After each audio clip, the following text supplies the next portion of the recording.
Hello, friends. This is Prem welcoming you back to yet another interesting episode on the channel Casual Chats. In every role that we take up in our career, there will always be a part that our managers will have to play on it.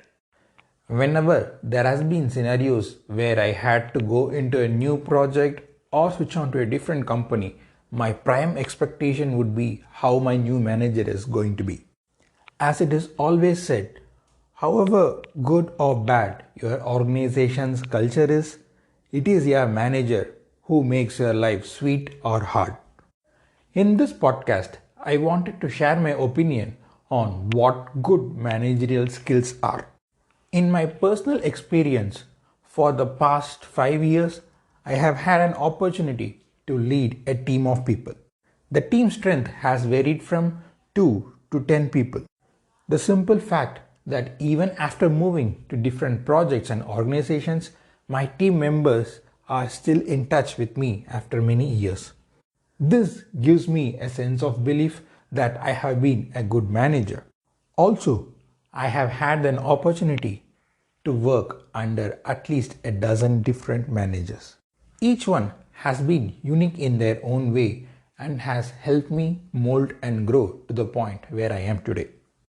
Based out of these experiences, I will share a few things which I personally feel is very important for a manager.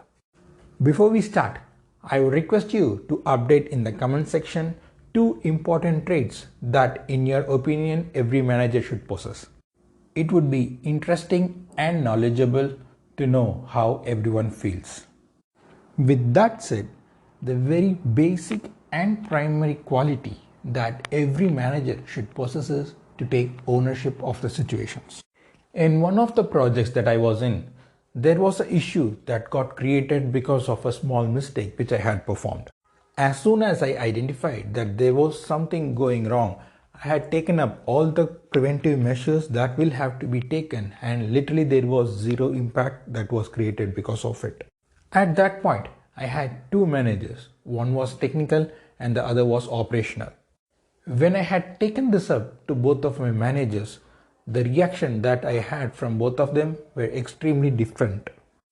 My technical manager understood that there was an issue that had been created by an action from me, and countermeasures were taken to reduce the impact of the same.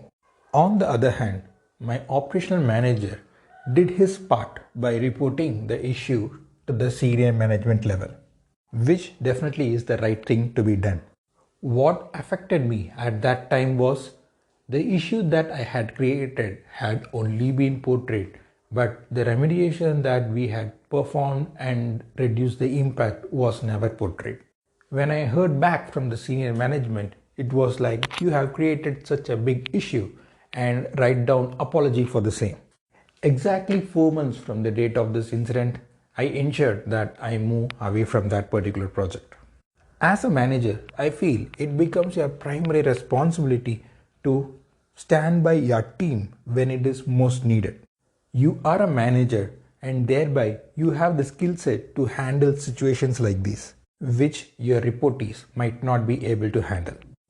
When you as a manager owns these kind of situations and help your team wade through the after effects that is being caused, it will help to improve the overall morale of the team and also the respect for you as a manager. The second point that I will talk about is to set the expectations right. As a manager, it is necessary to set the right expectations that your team will have to work upon. In most scenarios, these expectations are the basis on which the entire team will work. Hence, it becomes an important quality for a manager to assess and provide the right set of expectations. Personally, I feel that it is okay to set high standards of requirement at the beginning days.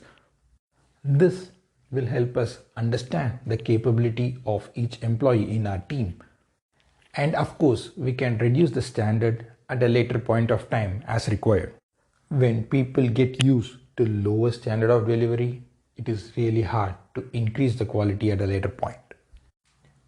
The third point that I would like to talk about is understanding the team. However small or big the team is, it is mandatory for a manager to understand the entire team well. A manager should know what his team members' strengths are so that he can provide them activities which can be completed successfully by them. At the same time, they should also know what their team's weaknesses are so that they can provide them with training or mentoring and help them get better at those things.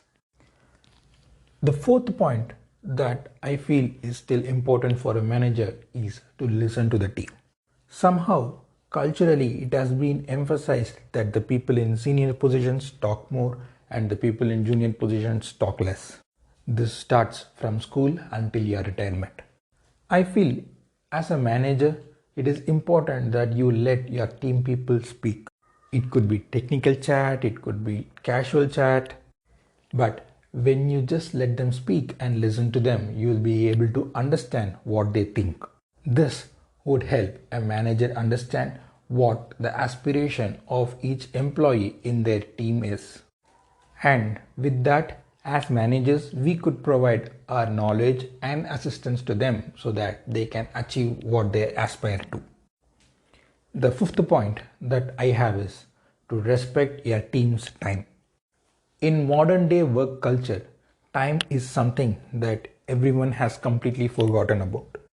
When a manager wants a work to be done, he requests his employees to extend their shifts and have that work completed, for which at the first instance the employees are also happy to do. Followed by that, when there is an emergency that arises for the employee, managers are not ready to let go of them. For example, let's assume due to a crunch project deliverable, an employee has put in 2 extra hours a day for an entire week. This typically means he is eligible for a day's off as he has put in more than 10 hours of work. But in today's work culture, the maximum that a manager does is show them a token of appreciation for the extra hours that they have put in. When the same employee asks for a 2-3 hour permission due to his emergency, the manager asks them to apply half a day leave and proceed with their work. As managers, I feel it is very important to respect every employee's time. If they have put in extra hours at our will, they should be having the leniency to take up those extra hours as of when they want it. This will build a great understanding and relationship within the team, and everyone would be happy to deliver those extra hours when it is needed, as they know they can trust their manager to give them those hours back when they need it. The sixth quality that a manager should have is to be aware of the tasks that is being handled by his team and set the right priorities against them. I always have a habit of maintaining a task list and revalidating the priority of the task on a weekly basis. At times, when a team member gets too much involved in a task to provide the best output, it might take up longer time than it was initially expected to. Having these task lists with the right priorities help us to maintain the balance of task quality versus time, and also request team to switch gears when there is a high priority task that had to be attended to. The last essential quality, in my opinion, that a manager should have is to have a good support system. A manager essentially acts as a bridge between their senior management and their teammates. So it is important for a manager to have good relationship with both the parties. Building this efficient support system will help a manager approach both the parties as needed. If you want to give promotion for one of your exceptional performers, go and approach your senior management for it. At the same time, if you want a task to be completed a little faster as requested by your senior management, go to your teammates for it.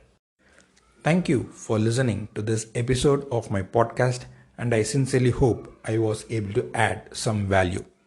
If you had liked the content that I presented, please click on the like button and subscribe for more such podcasts. I would also love to hear your feedback in the comment section, and do let me know if there are some topics that you want me to talk about. Until next time, This is Prem signing off.